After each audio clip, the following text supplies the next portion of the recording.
Well, welcome back to the podcast. I'm your host, Scott Tucker, and this is my associate advisor, Max Wren. Hey, folks. and I should say senior associate advisor there we go. at Scott Tucker Solutions, Inc.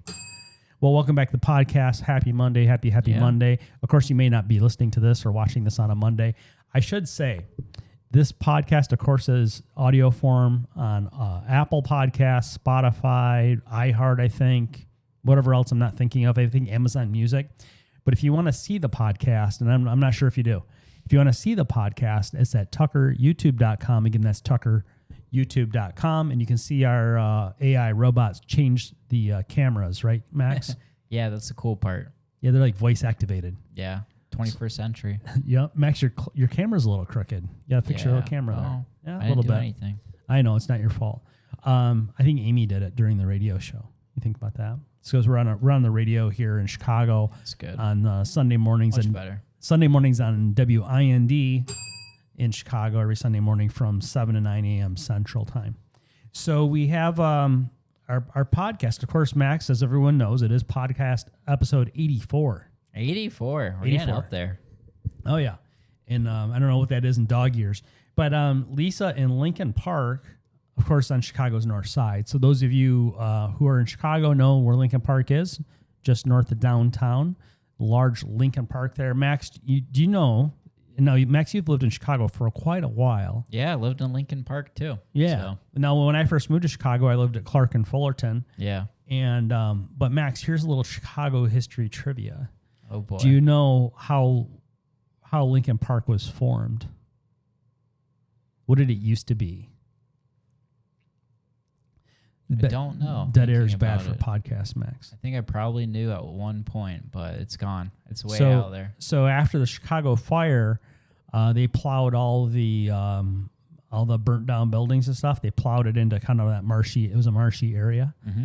And Lincoln Park. Well, it's been a few things. So they pushed all the Chicago fire damage over there. Okay. But I think there were also at one point. I thought I've lived here for 25 years plus. And I think at one point I learned that there were also at one point it was a summit. There was part of it was a cemetery as well. Cemetery? Yeah, like Poltergeist. Okay. Hey, let's go kayaking over by the Poltergeist. See, I was just in New Orleans, guys. So if you haven't been in New Orleans, almost all of it is a cemetery. So I kid you not, your left and to your right, every neighbor is a cemetery. So and they're above ground. Yeah, they're above ground they living. Yeah. The Walking Dead. I actually learned all about that. I not to digress too much, but they throw your body into a sack. They let it decompose all the way, and then they take that and throw it. Trying to eat breakfast, Max. And then they throw it into a giant pit with a bunch of other sacks. So that's how they bury you in New Orleans. It's like a condominium. A little bit, yeah. Yeah. Yep. So Lisa lives in Lincoln Park, of course, on Chicago's north side. Now, we are federally licensed. We are here in Chicago. We're near O'Hare International Airport. Little bell there. On the northwest side of the city of Chicago, we are inside the city limits, and across Higgins Road is Park Ridge. Across the street from the old Big Ten building, not the new Big Ten building. Don't go to the wrong building. So Lisa from Lincoln Park at Chicago's north side, she says, Max, how can retirees protect themselves if Congress raises taxes again in the future? It's a great question, Lisa. This is actually something we're actively working on with most of our clients. And this is a little surprising, Scott. Every time we talk to them about this subject, they're always saying, well, Max, Scott, how do you know tax rates are going to go up? I think they're going to go down, or I think they're going to stay where they're at. So, but this is a great question, Lisa. This is something we are actively looking at, and we do plan around this kind of stuff. So, Max, how are taxes going to go down when federal debt is at $40 trillion and climbing, and we borrow another $1 trillion every 100 days? How are taxes going down? That's a good question, Scott. I don't know how it would work. We have to, being where we are, we're on the edge of the city of Chicago. So you go one way, you're in the city. You go the other way, you're in the suburbs. And I think a lot of folks outside of Chicagoland would be surprised to learn, President Trump only lost Illinois in 2024. He only lost the state of Illinois by 5%. So even surprising, yeah, and even our local area here in Chicagoland, the northwest side of the city is on one side, and then the northwest suburbs are on the other side. I would say, and actually I do know these numbers. It depends upon who we're looking at. So if we run ads on Facebook, they tell us the split between Republican and Democrat, which there's not really a hard and fast split, but there's sort of a modeled data split. Like these folks are more conservative, those folks are more liberal. But we also know it through our direct mail houses or direct mail brokers when we're promoting a workshop through a direct mail campaign. But we see among the people we help, I would say half are conservative and half are liberal. And sometimes the same couple don't agree. Like we have a couple in Park Ridge that the husband voted for President Trump and then the wife voted for Bernie. So those are fun meetings. Yeah. They don't agree on anything. Cats and dogs living together. But I think a lot of folks from outside Chicagoland would be surprised to learn that maybe 45% of the folks around our office are conservatives or Republicans. So the folks that are big fans of President Trump that we interact with, they think tax rates are just never going up. They think there's no taxes on Social Security. They think a whole bunch of things. The One Big Beautiful Bill Act does not say that there's no taxes on Social Security. That never got passed into law. So that's just one thing. Now, if we have a blue wave in the fall of 2028, then we could see in January 2029 that the Trump tax cuts are repealed. So even though the One Big Beautiful Bill Act made the Trump tax cuts permanent, which can help with our tax planning for a lot of nearly retired and newly retired people, and long-time retired people even, if there's a blue wave in November 2028, then in January 2029, we could see the whole Trump tax cut thing repealed, and we could go back. Most likely, fallback position would be back to what the rates were under President Obama. And as Max, as you often point out, the tax rates under President Obama were much higher than under President Trump, but President Obama sort of inherited the tax rates from George W. Bush and such. So. But anyway, so we have historically low tax rates, and let's not squander them. So Lisa from Lincoln Park says, Max, how can retirees protect themselves if Congress raises taxes again in the future? Max, I think one of the ways to protect yourself, Lisa in Lincoln Park, is to act now, as they say. What's that, when they have like a tire sale? Yeah, it's like act now or pay later or some crap like that. But the best way to get ahead of a looming potential problem is to get ahead of it. And so what do people like to do, Max?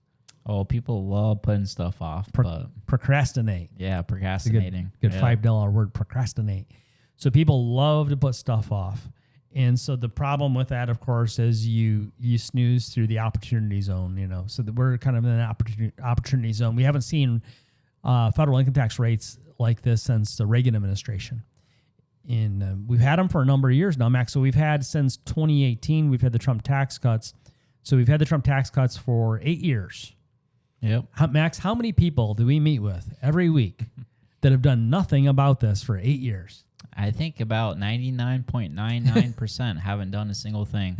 Yeah, there's a few. Advantage. There's a few who have, right? Yep. Max, you and I just met with a couple few days back. They're with an advisor that's in a strip mall with a green awning. We all know who I'm talking about. And hey, wonder who. Hey, successful company.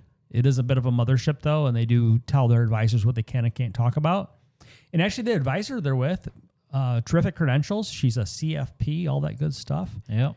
But so that company in the strip mall with the green awning, they hire terrific advisors. And then what do they do with them, Max? They poop on them. They don't let them do a single thing. Single thing. They're like, sell these Class A mutual funds from an American mutual fund company with a 5.75 front end sales load.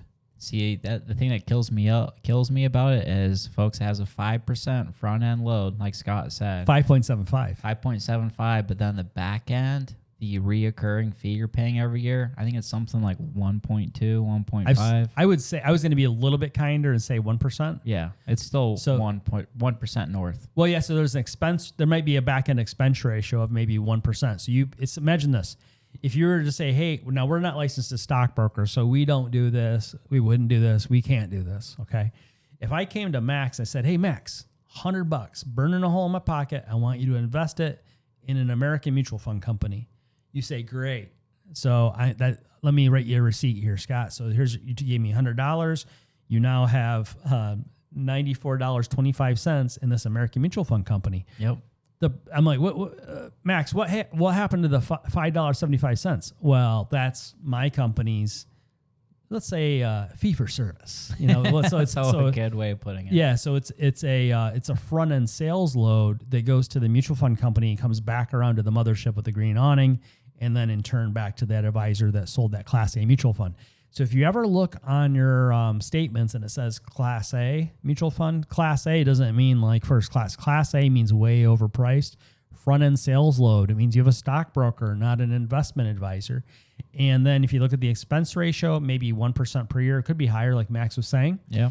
Now, the 1% per year expense ratio, Max, we have a model portfolio that we've just landed upon.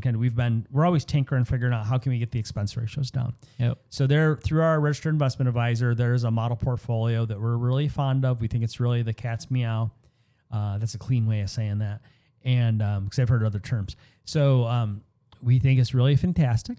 And it's got a 0.06% expense ratio. They call it 6 basis points, right? So it's 0.06%. So I don't mean 6%. I mean 0.06% is the expense ratio of the underlying mutual funds. And then some of them are actual companies. And I don't want to name the actual companies. I don't want to give any recommendations. It's always changing too. Yeah, it's always changing. Not always, but changing. Maybe quarterly, something reasonable. Yeah. And so we want to keep the expense ratios low. So we don't want to burn 1% on expense ratio on a mutual fund when we could get it down to 0.06 of 1%. That's a lot better way to go because that's more money in your pocket. Night and day difference. Yep. I mean, folks, if you're at that firm, you're seeing the American funds we were talking about. The American Mutual Fund Company. Yeah, American Mutual Fund. That's company. an alias. If you're at a company and if you're looking at your positions and all your positions start with that company's name, maybe conflict of interest there too. Give us a call. Talk to us about it. So there's different ways an advisor gets compensated. What we don't want to have, we're not licensed as stockbrokers. And folks say, oh, why aren't you licensed as stockbrokers? Well, it's quite on purpose. A stockbroker does not have a fiduciary duty to you. And a stockbroker is a mutual fund salesperson. A stockbroker earns a commission for the buying and selling of securities. Instead, what we think is best is a fiduciary standard of care that's saying that your doctor or your attorney has with you, or your CPA or your enrolled agent, where they work for you, and they represent your best, your needs, about your needs, the best of their ability, the best thing they can do for you, not the best thing for them. I do need to disclose and disclaim we are also insurance licensed, so if you need help with long-term care or Medicare or something like that, then in the world of insurance, there's not a fiduciary obligation or duty. And in the world of insurance companies pay commissions. So if we help you with a Medicare policy or term life insurance, something like that, insurance companies do pay commissions. And there's no advice on the trade-off, though. Say there's even investment alternatives that are insurance-based, where they might pay a commission to us, but then we give up management fees for the eons. So there are trade-offs there. But I want with our securities are where you really have a choice. With securities, you have a choice of having a fiduciary investment advisor representative on your securities, or on securities, you can have a stockbroker that is a commission salesperson. So I would rather have the investment advisor with the advisory fee, where they keep all the costs as low as possible. I don't mind paying somebody a little something if they put me in the best thing. So Lisa from Lincoln Park, Chicago's North Side. Max, how can retirees protect themselves if Congress raises taxes again in the future? So Max, if we perform our tax planning now under the Trump tax cuts here in 2026, while we still have them, we can lock in the Trump tax cuts for 2026, 2027, 2028. Yep. So Max, if I know that I'm going to have the Trump tax cuts through 2028, why don't I just put this off 2 more years, take a nap, and then I'll come see you like the day after, like Black Friday, the day after Thanksgiving, 2028, and then you just fix it then. I'm sure a lot of people will try, Scott. So we have that problem every year. Yeah, for almost everything we do. For everything we do. Yep. We have folks, and Adelia and I we live in Mount Prospect on the northwest side of Chicago, and Mount Prospect's the northwest Chicago suburbs, so we're not in the city limits anymore. So now we have police. We don't have prosecution, but we do have police. We have, man, you do something on Mount Prospect, they got squad cars on you, and it's like good though. Bad boys. What you gonna do? So we have a couple that are friends, and they have nearly $3 million saved for retirement, but all of it's IRA and 401k, all of it tax deferred. And they've approached me and say, hey, can you, so we did a couple of meetings with them, or a meeting or two, and then they, the gentleman, he goes, you know what, this is great. Okay. All right. So then what we ought to do, no, wait, I think we've got the whole rest of the year. And I go, we'll call him Bob. Bob, we don't have the whole rest of the year. Yeah. You're going to call, I know what you're going to do. Last week of December. Not that bad, but close. I expect that we're going to hear from him, and they're friends, and we see them every month or two, probably once a month. And they're going to wait until December 10th. I would say, I'm trying to eyeball it, figure this out. I'm wrinkling my nose. I would say November 10th. Max, by November 10th, it's too late because of how busy we are. I mean, we could pull off a miracle, but really not. Yeah, it's like a 6-week process at a minimum. We got to build your plan out, then we got to implement it, process it. I would say to really, in that time of year though, it's worse because we really to bring on a new family and to get named on their advisory accounts as their advisors, to have the onboarding meeting, to get named on the accounts as advisors, which if you ever don't like us, you just call 1-800-SCHWAB or 1-800-FIDELITY and take our names off. But then to have the investments meeting might be a week after that. And then to set up the investments the way they ought to be. And then to have the tax planning meeting. And then there's a tax planning implementation meeting. So, and to do all of that normally is 90 days. Yep. Which we're not dragging feet. That's with us hustling. It's 90 days because we're pushing on Schwab, we're pushing on Fidelity, we're pushing on your old 401k.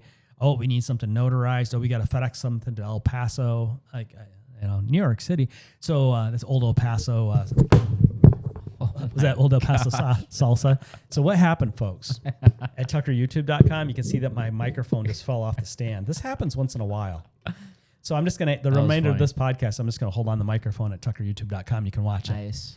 So with us pushing on everybody, and sometimes pushing on the new client as well, but also pushing on the 401k plan or the thrift savings plan, or